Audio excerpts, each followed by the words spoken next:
Kubera cinema చూస్తుంటారు మీరు, చూడలేదా? అంటే కుబేరా ఎందుకు చెప్తున్నా, నేను కూడా చూడలేదు, కానీ సబ్జెక్ట్ తెలిసిన తర్వాత నాకు సరదా మాట్లాడాలనిపించింది. మొన్న ఒక దొంగతనం జరిగింది. ఎక్కడంటే రాయలసీమలో, కర్నూలులోనే ఎక్కడ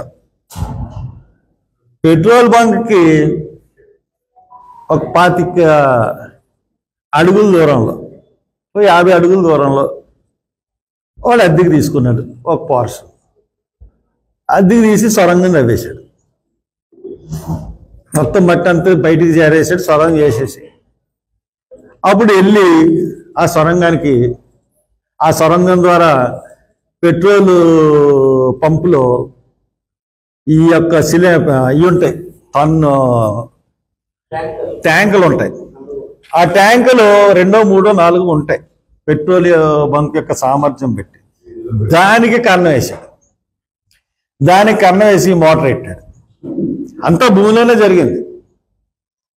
వేసి లాగెత్తున్నాడు పెట్రోల్. ఇక్కడ మనోడికి డబ్బాలు నిండిపోతున్నాయి, పెద్ద పెద్ద డ్రమ్ములు తీసుకెళ్ళి బయట అమ్మేస్తున్నాడు, డబ్బులు వచ్చేస్తున్నాయి. ఇది చాలా కాలం నుంచి చేస్తున్నాడు. చేస్తా ఉంటుంటే ఈ పెట్రోల్ బంకులకు అనుమానం వచ్చింది, మనం ఇంత పెట్రోల్ అమ్ముతున్నాము, మనకు డబ్బులు రావట్లేదు ఏంట్రా, ఏంటి ఇది పరిస్థితి అని చెప్పి వాళ్ళు చెక్ చేసుకున్నారు. చేసుకుంటే అర్థమైంది, ఎవడో లాగేస్తున్నాడు మన పెట్రోల్ అని. మొత్తం మీద అని పట్టుకున్నారు. ఆయన్ని మోకాల మీద కూర్చోబెట్టి 4 తన్ని మోకాల మీద కూర్చోబెట్టి ఆడి ఫోటో రిలీజ్ చేశారు. ఆడిని ఏమంటామండి మనం? ఏమంటాం? దొంగనే అంటాం, లేకపోతే చాలా పెద్ద అయినా అని అంటాం? చెప్పండి సార్, దొంగే కదా. మరి నేను అడుగుతున్నాను, భూమి మీద చేశాడు ఈయన, భూమికి అడుగులో. మరి సముద్రంలో కన్న వేసిన ఏమన్నా? సేమ్ టైప్ దొంగతనం మన కేజీ బేసిన్లో జరిగింది. సేమ్ టైప్ దొంగతనం మన కేజీ బేసిన్లో జరిగింది. సముద్రం అడుగున ఓఎన్జీసీ బావుల నుంచి రిలయన్స్ వాళ్ళు కన్నం వేసి 19,000 కోట్ల రూపాయల గ్యాస్ పట్టుకెళ్ళి వాళ్ళు ఇన్వెస్టిగేషన్ చేశారు, దొరికినాయి, అన్నీ ఉన్నాయి. మరి వాళ్ళు ఇన్వెస్టిగేషన్ చేశారు. ఎలా చేశారు? సుప్రీంకోర్టు కంప్లైంట్ ఇస్తే సుప్రీంకోర్టు వీళ్ళిద్దరిని పిలిచి అసలు దొంగతనం చేశారు అని అనడానికి ఆధారాలు ఏంటి అని అడిగింది. మీరు ఎవరికైనా అప్పచెప్పండి, ఏదైనా కంపెనీ కంటే ఒక కంపెనీని సుప్రీంకోర్టు సెలెక్ట్ చేసి బిగ్ బ్లాయర్ అండ్ మెక్నాటమ్ అని చెప్పేసి కెనడియన్ కంపెనీకి అప్పచెప్పింది. దొంగతనం జరిగిందా లేదా, దొంగతనం జరిగితే అంత జరిగింది. దానికి ఒక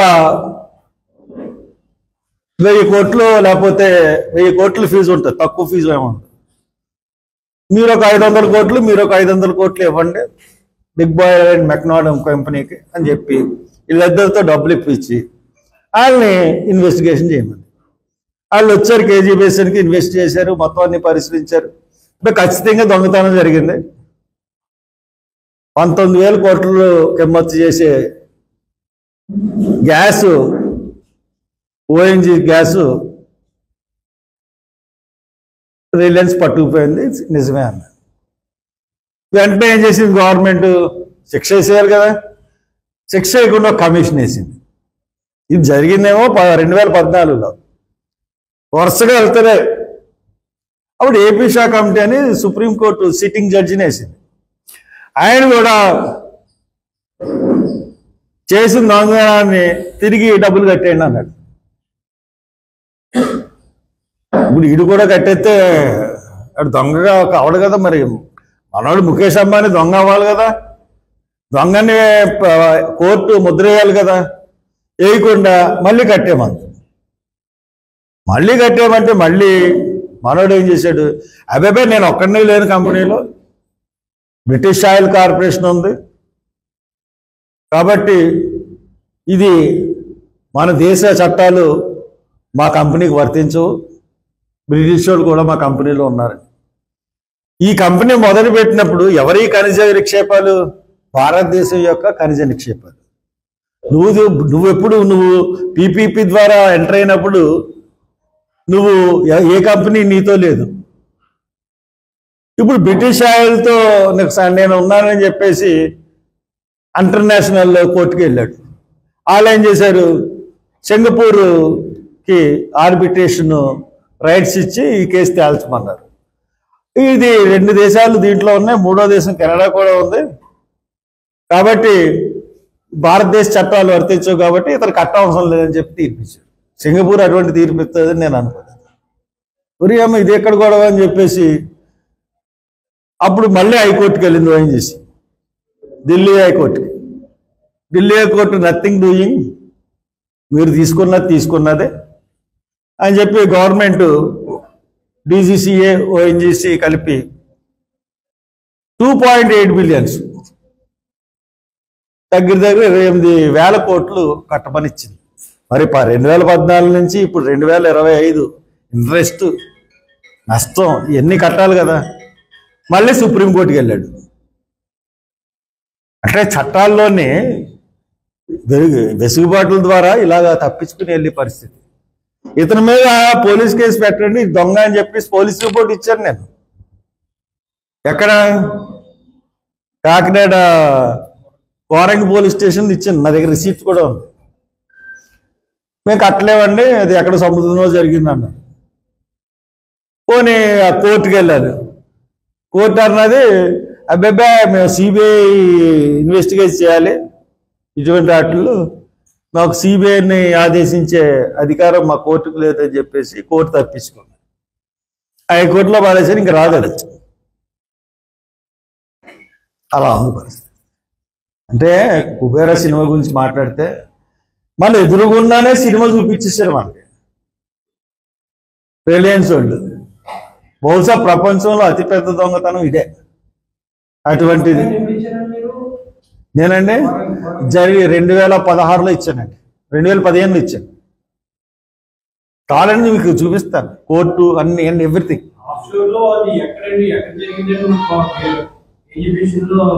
కేజీ బేసిన్లో సముద్రపు అడుగున కొన్ని బావులు ఉంటాయండి. ఆ బావులు అంటే ఎక్స్ట్రాక్ట్ కొన్ని సముదాయాలు ఉంటాయి.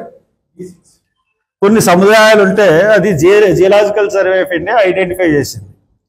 ఇక్కడ చమురు వాయువు, సహజ వాయువు, చమురు పడతాయండి. దాన్ని ఆక్షన్ వేస్తారండి.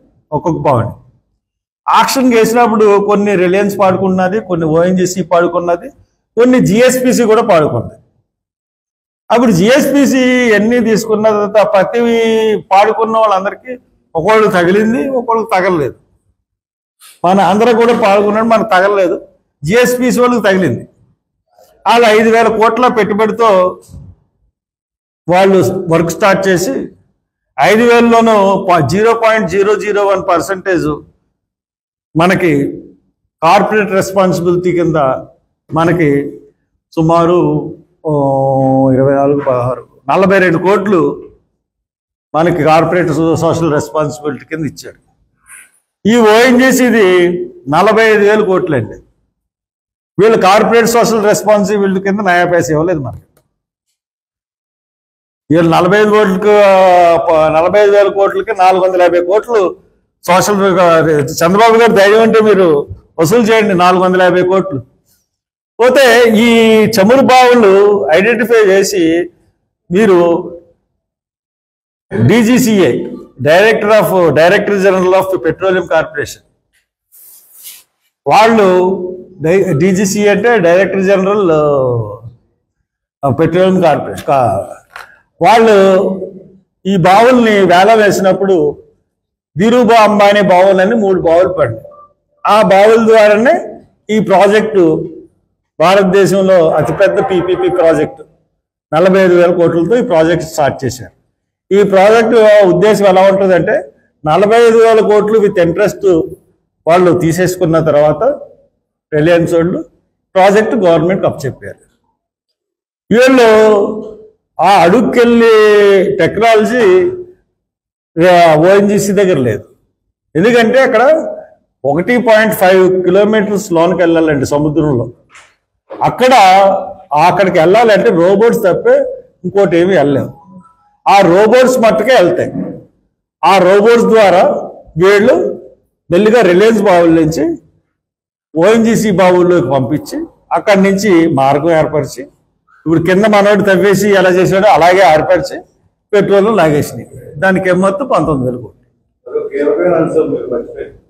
ఇప్పుడు మన రష్యా నుంచి కానీ ఇరాన్ నుంచి కానీ కొంటే రూపాయల్లో ఇస్తాం, కానీ రిలయన్స్ నుంచి డాలర్లో ఇవ్వాలి. అవును. అయినా కానీ ఇప్పుడు అదంతా కూడా గవర్నమెంట్ ఆఫ్ ఇండియాకి వెళ్తుంది. మనకి మనకి మనకి అన్యాయం మన ఆంధ్రప్రదేశ్కి ఎలా అన్యాయం జరుగుతుందంటే, ఈ ఫస్ట్ నుంచే రిలయన్స్ ఏం చేశాడంటే ఈ యొక్క గొట్టాలన్నీ గుజరాత్కి పట్టుకెళ్ళిపోయాడు. ఎందుకంటే ఫస్ట్ ప్రయారిటీ ఎరువుల కర్మాగారాలకు ఇవ్వాలని చెప్పి ఎరువుల కర్మాగారాలకి ఇవ్వాలన్న నెపంతో ఈ యొక్క గ్యాస్ అంతటినీ పట్టుకెళ్ళిపోయి మన తూర్పుగోదావరి జిల్లాలో ఆంధ్రప్రదేశ్లోనూ పవర్ జనరేషన్ ప్రాజెక్ట్స్ చాలా పెడితే వాటికి గ్యాస్ ఇవ్వకుండా డైరెక్ట్గా తీసుకెళ్ళిపోవడం వల్ల మన ప్రభుత్వం చాలా నష్టపోతుంది. వాళ్ళకి కాంపన్సేషన్ కట్టి ఇలాంటి ఎంతో నష్టపోతున్నాం రిలయన్స్ వల్ల. అది జరిగింది రిలయన్స్ వల్ల. కాబట్టి ఆ రిలయన్స్ అయినప్పుడు ప్రపంచంలో కోటీశ్వరుడు, మరి ఇండియాలోనే పెద్ద కోటీశ్వరుడు. దాన్ని సుప్రీంకోర్టు చెప్పదు, ఏ కోర్టు చెప్పదు. కానీ అతను దొంగ, thief, the biggest thief in earth. 19,000 కోట్లు గ్యాస్ దొంగతనం చేయడానికి మాట్లాడండి. ఇది పరిస్థితి. మీ టీవీ వాళ్ళు ఎవరన్నా ధైర్యంగా ఇస్తే ఛానల్స్ వాళ్ళు చాలా సంతోషం. Thank you very much.